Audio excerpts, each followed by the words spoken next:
कर्पूरगौरं करुणावतारं संसारसारम्। ओम शिवाय, जय माता दी। पुनः स्वागत है आप सबका बहुत प्यारे से वृषभ राशि के जातक। अगस्त के महीने में 21 तारीख यानी 21 अगस्त से ऐसा समझिएगा कि जो घनघोर जो अंधेरा छाया हुआ है, इसमें एक दीपक जो है वह प्रतीक्षा कर रहा है। जैसे इसका प्रवेश होगा तो ऐसा समझ लीजिए कि अंधकार का नाश होना शुरू हो जाएगा।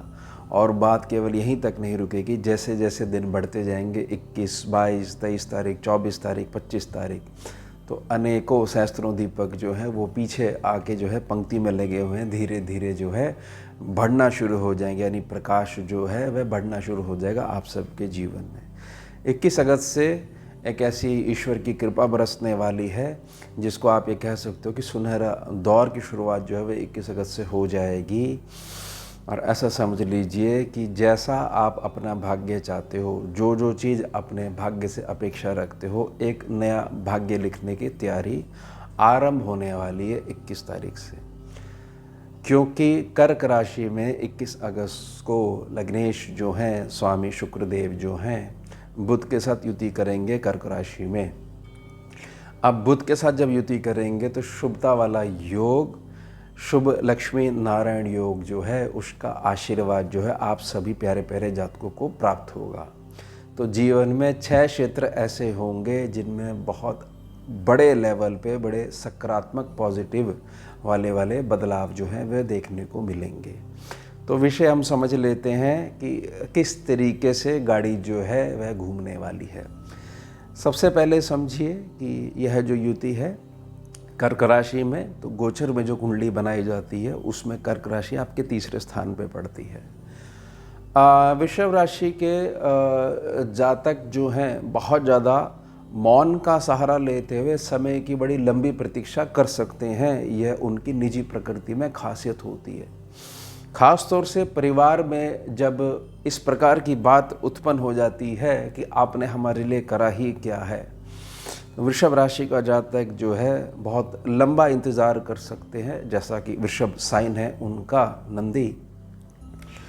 तो अब ये समय आने वाला है कि परिवार में आपका खोया हुआ सम्मान, आपका हक है, वह आपको मिलने वाला है। और केवल यहाँ ही नहीं, जहाँ जहाँ जिन क्षेत्रों में आपने वहाँ केवल और केवल इसलिए उन क्षेत्रों को नकार दिया क्योंकि वहाँ एक ऐसी गलत फहमी पैदा होने लग गई थी जिससे कि आंतरिक ठेस आपके हृदय को पहुँचने लग गई थी। तो यात्राओं का दौर शुरू होने वाला है। और यह यात्राओं का दौर जो शुरू होगा, ये भाग्य में सबसे बड़ी उन्नति और वृद्धि करने वाला है।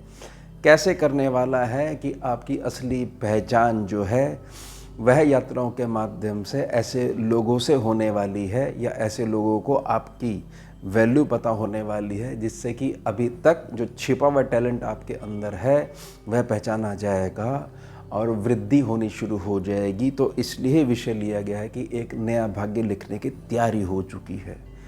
ये दैवीय घटना होने वाली है 21 अगस्त से। अब समझिए कि इसके सम्मुख जो है भाग्य का स्थान है, तो बुध शुक्र की जो युति बनेगी, सम्मुख जो भाग्य स्थान है नवम भाव है, शुभ नवम त्रिकोण भाव है। तो रुके हुए पुण्य जो हैं, किसी प्रकार से जो आप तक आशीर्वाद नहीं पहुंचा पा रहे थे, बड़ी तेजी से एक प्रकार से समझ लीजिए कि जो दीवार जो है सम्मुख आ गई थी, वह दीवार जो है उसमें क्रैक आना शुरू हो जाएगा और जैसे दिन बढ़ेंगे वो टूटनी शुरू हो जाएगी। और पुण्य जो है भर भरा के जो है आपको ऐसा आशीर्वाद देने वाले हैं कि जिसकी आपने अभी तक कल्पना ही नहीं करी। ऐसा समझ लीजिए वह मार्ग आपने मान लिए कि ऐसा तो कभी हो ही नहीं सकता, ये सब जो है व्यर्थ का विषय है, ऐसा कुछ नहीं होने वाला है, क्योंकि अभी तक ऐसा नहीं हुआ है। पूर्व को एक्सपीरियंस से बता देता है, लेकिन ये बढ़ोतरी होनी अटल है। उसके पश्चात जब इतनी सारी चीज़ें हो जाती हैं तो जातक जो है उसकी जो रीति नीतियाँ हैं, डेली एक्टिविटी हैं, सोच है, उसमें भी बहुत ज़्यादा फ़र्क आता है। कहीं ना कहीं से एक प्रकार का जो छुपा हुआ डिप्रेशन जो अंदर बैठा हुआ था वह पूर्णतः गायब होने वाला है। उसके पश्चात से आप अपनी वृद्धि के लिए बहुत सारे सकारात्मक जो है मार्गों को पकड़ने वाले हो। यात्राओं का दौर तो शुरू होगा ही होगा।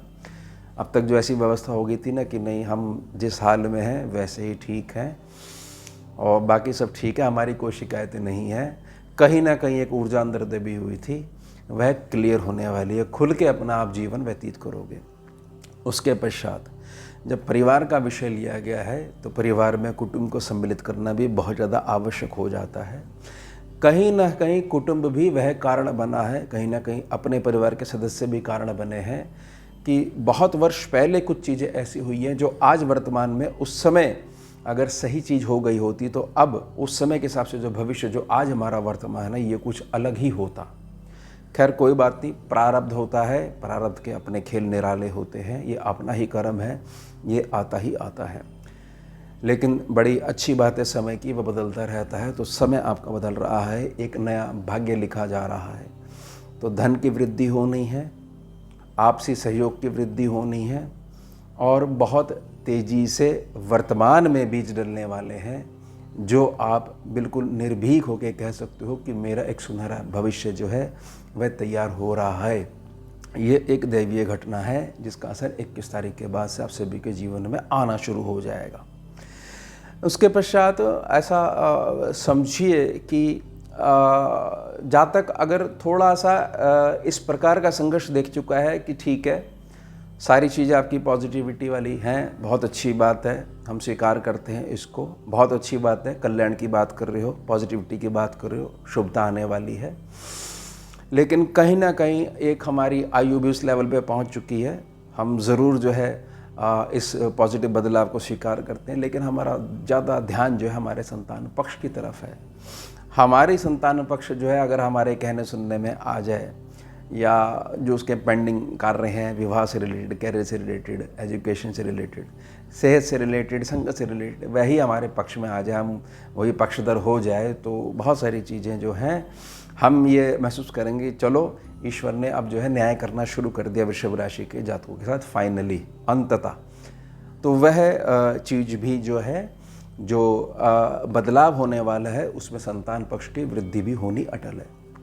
उसके पश्चात वृषभ राशि के जातक की कंप्लेंट रहती है कि समय ऐसा किसी को जो है इस प्रकार के बदलाव नहीं लेके आए कि वृषभ राशि का जातक एक पैसे की मदद भी लेना नहीं स्वीकार करता, लेकिन समय ने ऐसी हमारी कमर तोड़ी कि हम जो है कर्जों के माया जाल में फंस गए।